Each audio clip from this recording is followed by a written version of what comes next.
Berjumpa lagi dengan saya Master Santo dari LPK Santo Komputer. Salam sehat, semangat, dan bahagia.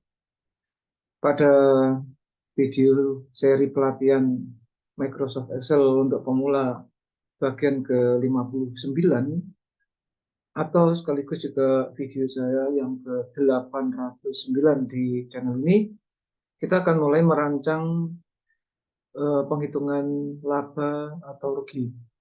Nah, seperti apa? Kita ikuti bersama-sama penjelasannya yang sebagai berikut ini. Yuk.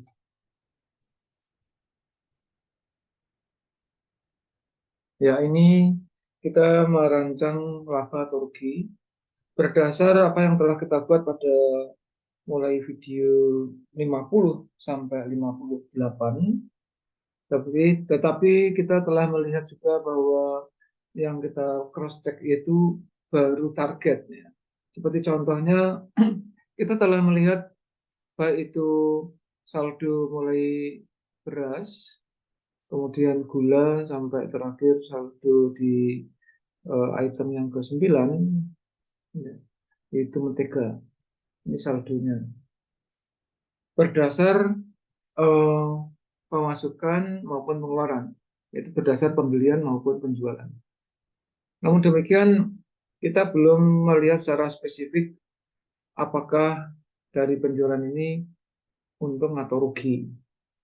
Nah, satu hal yang perlu Anda sadari bahwa di dalam pembuatan inventory atau dasar inventory yang pada video nomor 50 sampai 58 yang lalu itu pengantar sebetulnya, pengantar untuk inventory. Kalau Anda jeli, di sini jumlah barang, baik pemasukan ataupun pengeluaran itu kita desain dalam eh, satu digit ya. Hanya maksimal 9, minimal 1. Sehingga kalau kita ini diisi lebih dari satu digit, misalnya 2 digit ya, mulai angka 10 sampai 99 tentunya, itu akan terjadi error. Contoh, kopi di sini kan kodenya BR3, ya, karena ini pembelian berarti bertambah 9. Kita cek di kode BR3, nah ini bertambah 9. Namun demikian misalnya pembeliannya itu bukan 9 tapi katakanlah 19 misalnya ya. Nah, ini kita ganti angkanya bukan 9 tapi 19. Kalau kita tekan enter maka akan terjadi error, diakui hanya 1. Ya. Sementara nama barang ini kan dia diambil dari kalau kita perhatikan di rumus VLOOKUP-nya itu kan mulai urutan ketiga ya. Ini kita lihat ya di VLOOKUP-nya. Ini F4. Oh, ini masih bisa ya. Tapi digitnya yang enggak. Karena kode barangnya diambil sebelah kanan sebanyak 3. BR3 tetap. Tetapi jumlahnya jadi enggak match. Maksud kita 19 tetap diakui 1. Itu harus menjadi perhatian kita. Namun demikian, karena ini kita mau merancang laba rugi, sementara kita sepakati pemasukan maupun pengeluaran, yaitu pembelian maupun penjualan, itu tetap 1 digit terlebih dahulu. Ini 19 tetap 1, Anda isi 10 juga 1, misalnya 10. Nah, ini kacau. Ini yang terlewatkan bukan terlewatkan sebenarnya, tapi memang sekedar baru merancang sistem, jadi kita uji cobanya baru 1 digit. Kalau lebih dari 1 digit seperti apa? Itu yang pertama. Kemudian yang kedua, itu item barangnya hanya 8. Ya kan? Hanya 8. Padahal kita mempunyai 9 macam barang. Sehingga dengan demikian terjadi dalam tanda petik ketidakadilan ya, karena jumlah barang yang dibeli hanya barang 8 macam, padahal ada 8 macam, ada 9 macam. Itu dua hal yang perlu kita tindak lanjuti di dalam pelatihan selanjutnya ya. Jadi tolong dicatat itu ya. Yang pertama itu 1 digit, ya kan.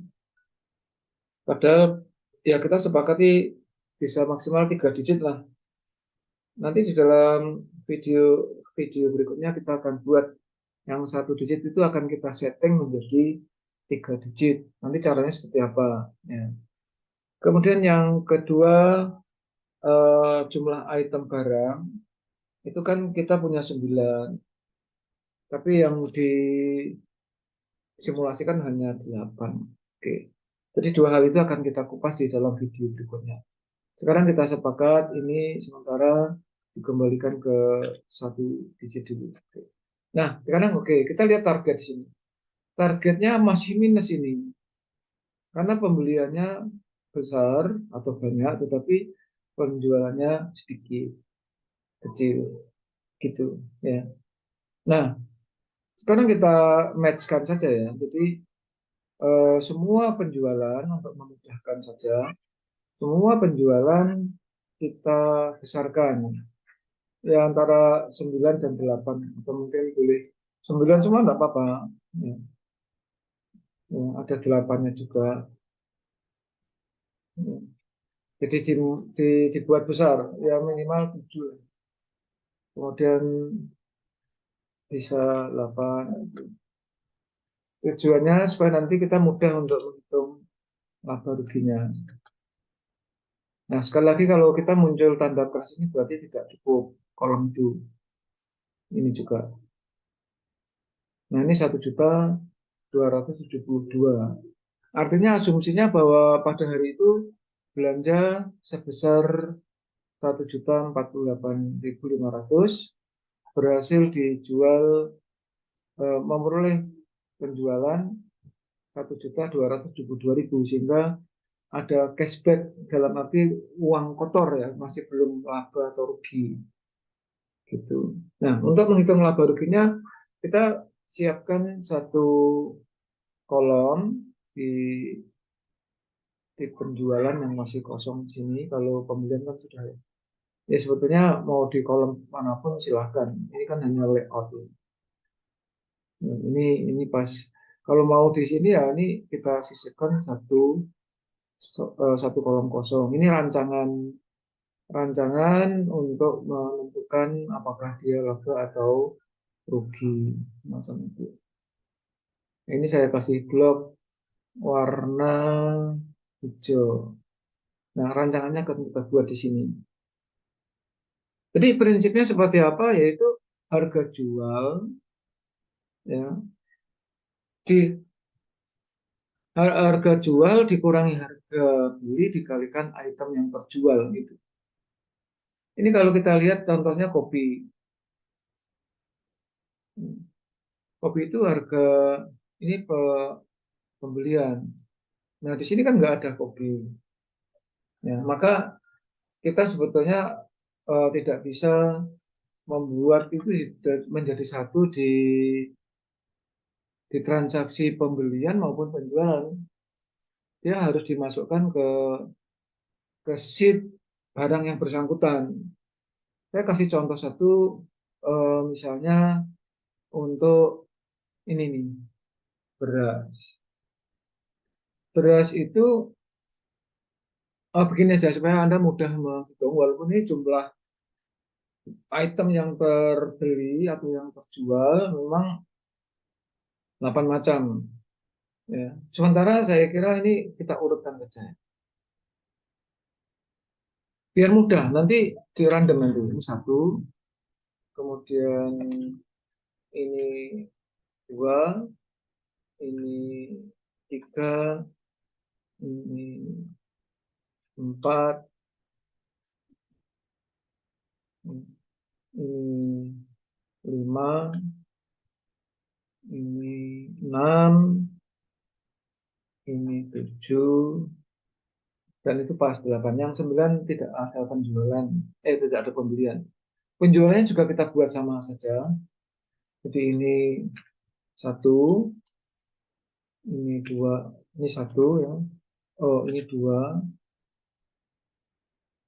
ini tiga, ini empat, lima, enam, tujuh, dan delapan.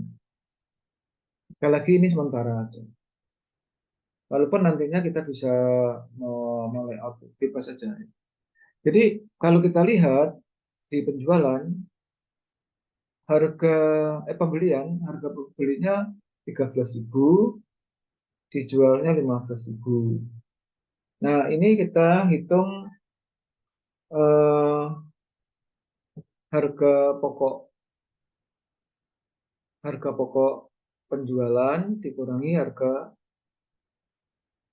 pokok pembelian dikurangi harga pokok penjualan. Jadi kalau kita sama-sama ya, ini sama-sama 9. Ini 9. Artinya kita menghitungnya adalah konsepnya per satunya itu untung berapa gitu. Gampangnya gitu. Sehingga ini rumus ini saya hapus saja karena konteks struk gaji kan struk pembelian sudah rampung ya. Jadi ini kita hapus saja. Yang ini kita netralkan saja. Ya, dinetralkan dan dihapus.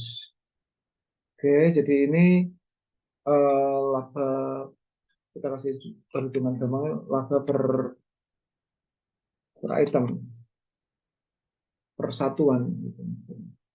Maksudnya kita bisa membuat rumus sederhana di sini 15.000 dikurangi 13.500. Berarti untuk beras per itemnya untungnya sekian. Nah, ini tinggal di drag aja semacam itu. Dengan demikian eh, selisihnya begitu, sehingga laba per item itu adalah eh, misalnya beras itu ada keuntungan per satuan ya, per unitnya 1.500 dikalikan dia mampu menjual sekian. Jadi kita punya keuntungan untuk beras sekian dan masing-masing itu ini. Sehingga dengan demikian laba laba untuk item yang sama dengan asumsi barang yang sama itu akumulasinya adalah 77.250. Ini laba bruto, artinya belum dikurangi dengan adanya misalnya keuntungan yang diharapkan dan seterusnya. Ini laba bruto, artinya gampangnya begitu ya. Prinsipnya hanya plus minus. Nah, dengan inspirasi ini diharapkan Anda paham bahwa ya walaupun secara manual pedagang kecil yang kelilingan lewat dari door ke door naik motor itu nggak sampai detail seperti ini. Yang penting tadi ya di dalam video sebelumnya kan targetnya tercapai sudah.